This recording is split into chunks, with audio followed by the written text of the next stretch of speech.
One of my hobbies is collecting and restoring samovars. To give you some insight into what a samovar is, it's basically a tea urn. Um, they originated in Mongolia in the mid 1700s and spread to various parts of Russia.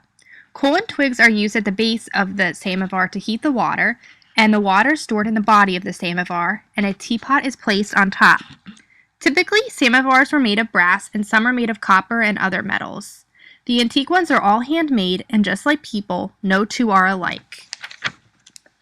During times of war, samovars were melted and used for bowls and artillery. Various shapes of samovars exist, from the barrel shape to the wine shape. The picture here depicts the wine shape, and the more ornate the samovar, the higher social and financial status of the family is what it portrayed. So this was a major part of the social and financial aspect of Russian culture. The most common and basic shape is this barrel-shaped one.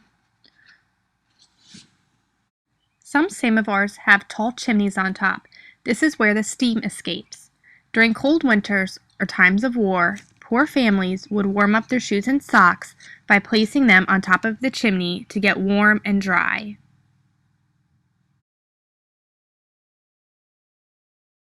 During Imperial Russia, samovars were entered in contests and exhibitions. If the artist won, the samovar had a hallmark engraved on it that noted the artist and what the samovar won the exhibition for. Here's an example of some of the hallmarks that are engraved in one samovar. Samovars played a major cultural role in the lives of the Russian people. Many people sat around samovars and talked about their hopes, their dreams, their fears, and their ambitions. I can't even begin to imagine some of the things that samovars have heard during these scary times of imperialism and war during the 18th and 19th centuries, especially as people's families were leaving to go to the New World. My family samovar from Russia has been passed down to me, starting with my great-grandfather. Although I can only imagine what it can tell me, here's what I know. My great-grandfather, Edward Schneider, was born and raised in Russia. He and his family were Orthodox Jews. In 1917, there was great unrest in his town and anti-Semitism was on the rise. Early one evening, two soldiers knocked on the door of his family's home.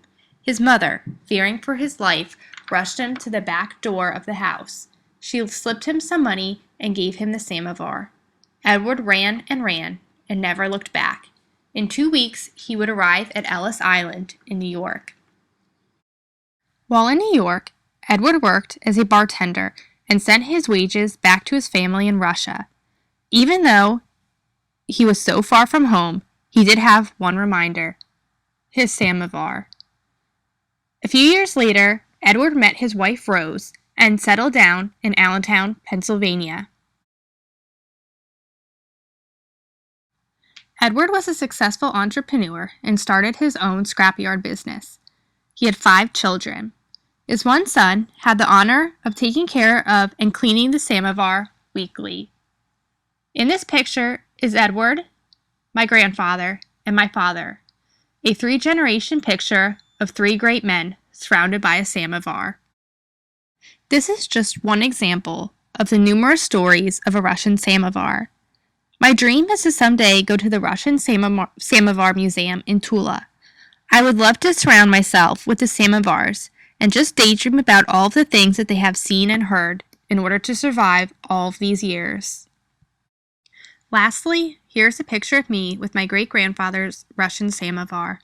I look forward to passing this samovar down to my kids and my grandkids and my great-grandkids.